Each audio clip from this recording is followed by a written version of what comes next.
The first sign of trouble came not from Earth, but from a sterile observation dome aboard the medical frigate Kirellin, parked just outside Saturn's orbit. Dr. Rellak stood over a glowing console examining the cross-species virology scans with growing alarm. His 3 fingers tapped the screen in agitation. "Recalibrate and rerun it," he said. The technician, a younger doctor named Veli, already had. "Twice. It's not an error," Veli muttered. "It mutated again. It's adapting to oxygen-rich environments. If it lands on Earth," Rellak cut him off. "It's already there." He motioned to the feed showing a coughing man stumbling out of a small grocery store in Milwaukee, Wisconsin, holding a can of soup and tissues. Rellak's body sagged. Humans won't survive this. On Earth, Kellen Zurek wouldn't have described himself as particularly lucky. He lived alone in a snug apartment above a laundromat, worked remotely fixing server problems for a logistics company, and had just sprained his wrist trying to yank a frozen lasagna from his freezer. But he wasn't unlucky either. Not until his temperature spiked to 102 and he started coughing like a lawnmower on its last leg. He sat on the couch wrapped in 2 blankets, a cold compress pressed to his forehead. The lasagna sat untouched on the counter. Instead, he had a can of chicken noodle soup heating on the stove. "Come on," he whispered hoarsely, watching the digital thermometer blink 102.3. His phone vibrated against the coffee table. He ignored it. Probably work. Or his sister checking in again. The soup hissed as it boiled over a little. He groaned, stood up, and shuffled to the kitchen, nearly tipping the pot onto his socked foot. Somewhere above the clouds, Dr. Rellak stared at Kellen's heat signature and panicked. "We must intervene," Rellak insisted in the council chamber aboard the Kirellin. "The human immune system cannot handle this strain. It's a variant of the Haxati lung virus, lethal to most oxygen-breathing species." "But humans aren't most species," countered Dr. Yirel, a diplomatic liaison who had monitored human behavior for over a decade. "They've survived worse. By accident," Rellak snapped. "Their medicine is primitive. Their hospitals are overwhelmed. They're drinking hot water and hoping for the best." Yirel pulled up a live feed showing Kellen, now curled up on the couch with a bowl of soup balanced on his stomach, a humidifier humming beside him. "Look at him," she said. "No ventilator, no serum, no neural inhibitors. Just soup." Rellak's eyes narrowed. "This isn't survival. This is denial." Kellen pulled the blanket tighter around his shoulders and winced as a coughing fit racked his chest. He paused his movie, an old western, and reached for the bottle of ibuprofen on the coffee table. He muttered to himself, "Should have gone to the clinic yesterday." But he hadn't, because he knew what they'd say. Flu-like symptoms? Fever? Stay home. Rest. Hydrate. So here he was. A humidifier, ibuprofen, tissues, and Campbell's chicken noodle soup. The American sick day starter pack. He took a sip of the broth, leaned back, and sighed. This better not be COVID again. The alien doctors on the Kirellin convened emergency meetings. They ran simulations. They drafted intervention protocols. But each scenario ended the same. Human subjects refused alien treatment, insisted it's just a bug, and retreated into their homes with soup and Netflix. "Why won't they let us help?" Veli asked. "They don't know we're here," Yirel said. "And even if they did, I'm not sure they'd care." 3 days in, Kellen's fever began to dip. His wrist still ached from the freezer incident and the coughing hadn't completely gone away, but he could sit upright without getting dizzy. He even managed to eat a grilled cheese sandwich and contemplated trying solid food again tomorrow. He shuffled into the kitchen, rinsed out his soup bowl, and paused at the window. Snow fell softly over the street below, muffling everything in a calm silence. He didn't notice the shimmer in the air across the street. Dr. Rellak stood in a human-style hazmat suit disguised as a utility worker. He had to see it for himself. The virus was in Kellen's system. By all logic, he should have been on a ventilator by now. Instead, Kellen was standing in his kitchen, microwaving more soup. "Sir," Veli said through the comm link. "Are you sure you want to be down there? I need to understand." Rellak watched as Kirellin sniffled, opened a new box of tissues, and shuffled back to the couch. The next day, Kirellin called his doctor. They scheduled a virtual appointment. He described his symptoms. The doctor nodded, looked concerned, then shrugged. Rest. Fluids. Soup. You're doing everything right. That's it? Well, if your breathing gets worse, go to urgent care. But sounds like your body's handling it. Kirellin stared at the screen. I thought this new thing was supposed to be worse. The doctor leaned in. It is. You're just handling it well. Back aboard the Kirellin, Rellak compiled his findings. Humans, despite weak biological defenses compared to most galactic species, had something else. A stubbornness? A refusal to panic? Or just ignorance? They're walking immune anomalies, he muttered. No, Jarl said. They're just used to being sick. And poor. And ignored. They need to take it seriously. They are. This is what serious looks like to them. Kirellin stood in line at the pharmacy a week later, wrapped in a scarf, eyes still watery but no longer feverish. He picked up more tissues, vitamin C, and another can of soup. You feeling better? The pharmacist asked. Getting there, Kirellin said, voice still raspy. She nodded. Everyone's getting that thing. Some worse than others. He paid, stepped outside, and inhaled the cold air. Chest still tight, but he could breathe. Rellak returned to the ship frustrated. They didn't isolate in sterile bubbles. They didn't develop a cure. They didn't even identify the virus strain. They just endured. Like they always do, Jarl said. Rellak stared at the monitor where Kirellin now sat with a friend, laughing hoarsely over a shared bowl of soup. He shook his head. This is not medicine. No, Jarl said. It's humanity. The council ruled against intervention. The virus did not decimate Earth's population. It spread, yes, but so did tissues, humidifiers, and soup. Kirellin missed 2 weeks of work. He returned with a lingering cough and a new appreciation for his sense of taste. He never learned the name of the virus. No one did. It mutated, burned through a few cities, and faded. Dr. Rellak kept the data. He never understood how a species could fend off a galactic-class pathogen with rest and broth. But he logged it as fact. 6 months later, Kirellin's wrist ached in the cold. He wore a brace when typing for too long. He drank less soda, ate more soup. He never got sick like that again. And far above, on a distant observation buoy, Rellak filed his final report. Humanity, biologically underwhelming, medically outdated, behaviorally irrational, and yet they stayed home, ate soup, and recovered. No intervention required. Recommended strategy: observe, do not engage. They'll figure it out. Somehow. Dr. Rellak stood before the bio-interpretive panel in Isolation Lab 6, arms folded tightly across his torso, watching the human blood sample under magnification. The virus was still present, albeit fragmented, inert. It should not have been inert.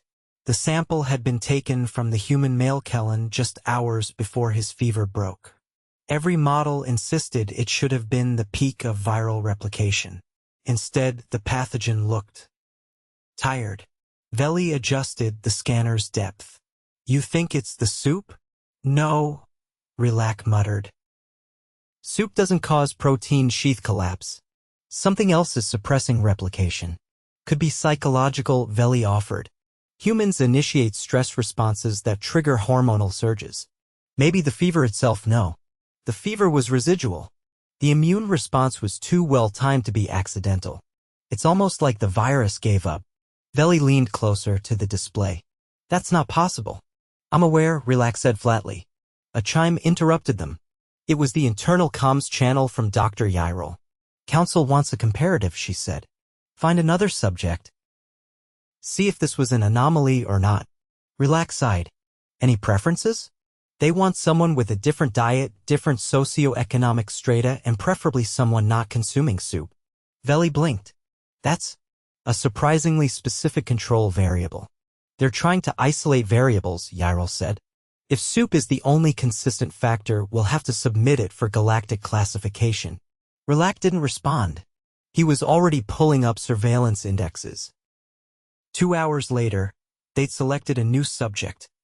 A woman in her mid-30s, living in central Manchester, working nights at a call center. Her name was Adira Holt. She lived alone, walked to work, and had no documented medical prescriptions. She hadn't consumed soup in over a year. Rellak tapped the console. Let's see what she does. By very early morning Earth time, Adira had developed a persistent headache and a tightness across her chest. She attributed it to a lack of sleep and the damp weather. She shoved 2 paracetamol tablets into her mouth and chased them with instant coffee before heading out into the dark. The Kirellin's observational lens tracked her movement. Rellak watched as she trudged through light rain, her coat unzipped, hood down. She's not even dressed for the weather, Veli commented. She doesn't expect to be outside long. That's human patterning. Endurance over preparation. Seems inefficient. Not if you're used to discomfort. By the 3rd day, Adira's symptoms had worsened. She coughed during calls, sometimes muting to blow her nose.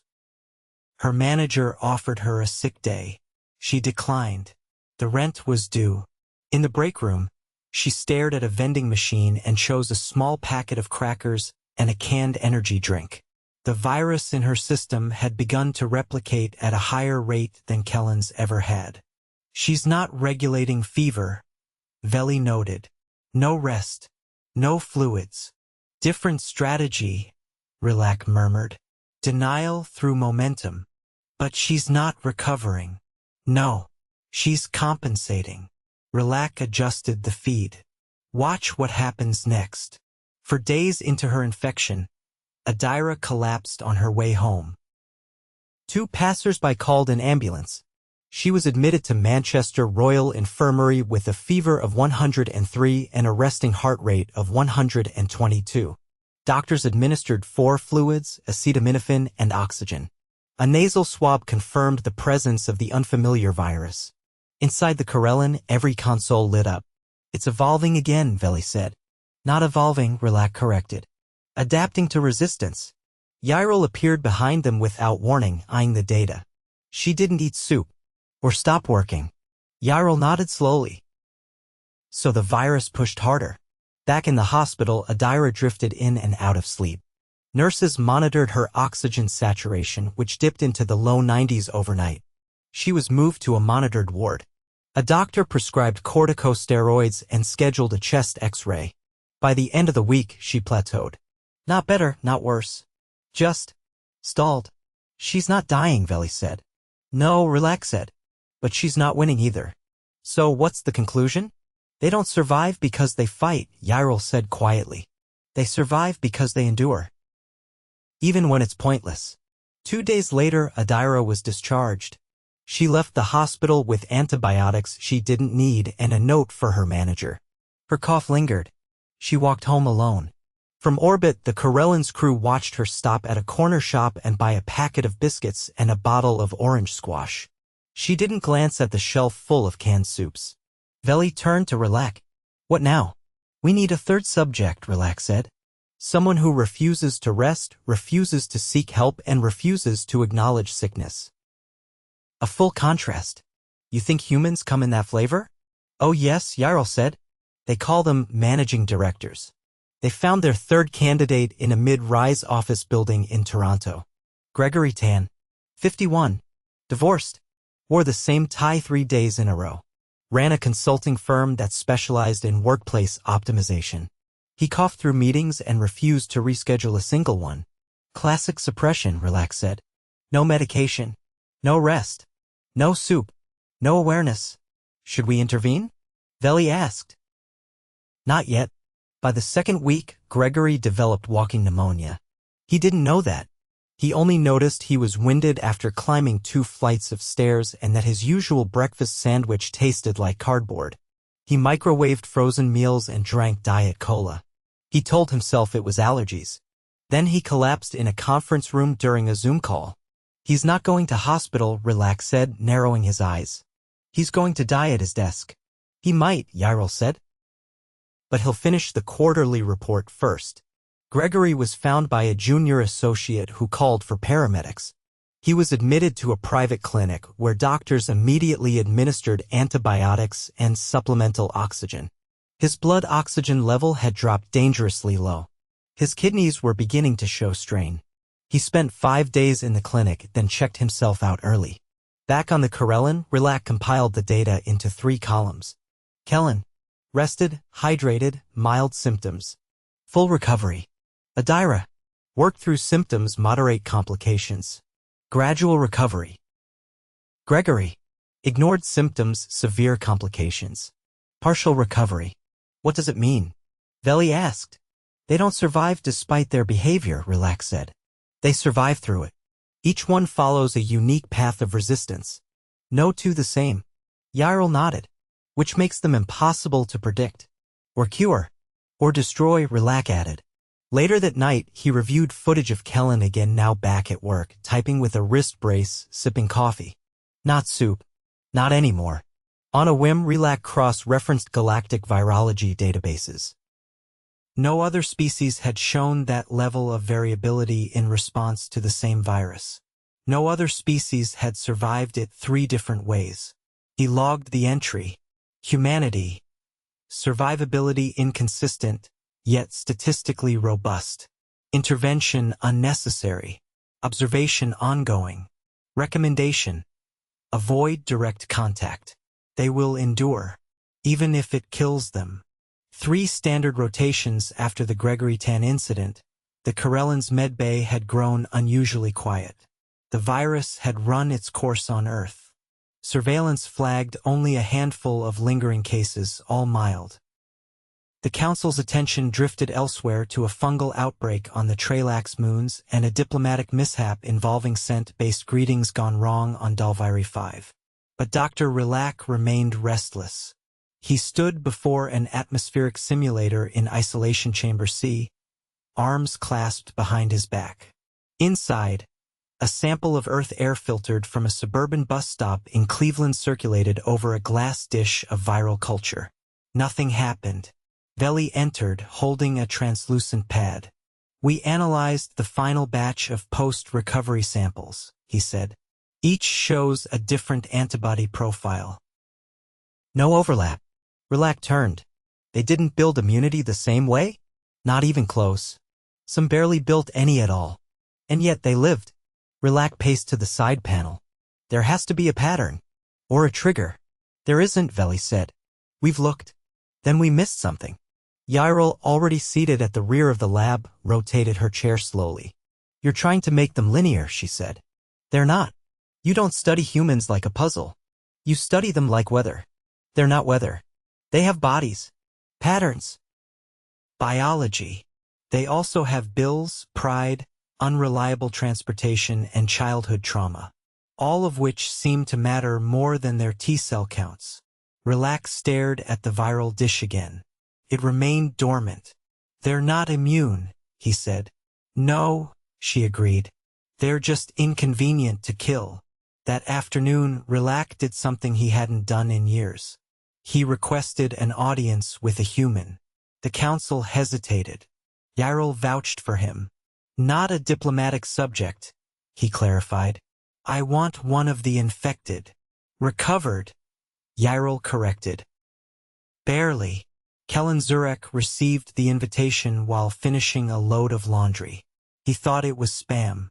Then the floor shimmered, and a transport beam deposited him unfolded laundry and all into a spherical observation room with soft, pulsating walls. He blinked. Okay, this isn't Target. Across the room, Rellak stood behind a transparent barrier. You are unharmed, he said. Kellen looked down at his hoodie, stained with detergent. I think so, unless this is a very elaborate fever dream. You were selected for post-viral health review. Is that like a survey? Rellak paused. Of a kind. They sat across from each other, a low table between them. Rellak slid over a steaming bowl. I replicated your soup, he said. Kellen inhaled. That's actually close. Maybe too much parsley. It is a control variable, Rellak said. I want to understand its role. Kirellin took a sip. Comfort. That's the role. Comfort is not a treatment. No, but it helps you wait for the treatment to work. Or for your body to kick in. Rellak tapped his stylus. You did not receive pharmaceutical antivirals. Nope. No immune boosters. Unless you count orange juice. I do not. That's fair. Rellak hesitated. Do you believe you recovered by accident? Kirellin leaned back. I think I recovered because I had the time and space to do nothing for a few days. And because I've been sick before. Your body kind of remembers how to ride it out. You mean immunity? No, I mean the feeling. You recognize the rhythm. You know when things are turning. You know when it's time to worry and when it's just the middle part. Rellak stared at him. You measure recovery emotionally? Not on purpose. It just happens. Rellak stood abruptly. That's not medicine. No, Kirellin said. It's being alive. Hours later, back in the medbay, Rellak replayed the conversation. Kirellin watched from the corner. Did it help? She asked. I'm not sure. He didn't know anything. Exactly. Rellak frowned. They don't survive because they understand, she said. They survive because they don't stop trying, even when they don't. That's not science. No, she said. It's more stubborn than that. 2 days later, the council asked for a summary report. Rellak submitted a single page. Human response to pathogen. Variable, imprecise, and largely self-managed. No consistent treatment protocol identified. No immunity pattern found. No behavioral predictability. Recommendation. Cease all classification efforts. They are not a system. They are an outcome. Kirellin read it over his shoulder. Concise. They'll keep surviving, Rellak said. But we'll never know why. She nodded. That's humanity. Rellak paused. I still don't understand how they can endure that much discomfort without demanding a cure. They do demand a cure, she said. They just don't wait for it to survive. Kirellin returned to Earth with his laundry still damp and a faint craving for parsley-heavy soup. He forgot most of the visit within a week. He told a friend he'd had a weird dream about aliens and soup. They laughed. He laughed. Then he coughed once, grabbed a hoodie, and went out for groceries. The virus never returned. Not because it was cured, but because, eventually, it gave up. Not out of defeat, out of confusion.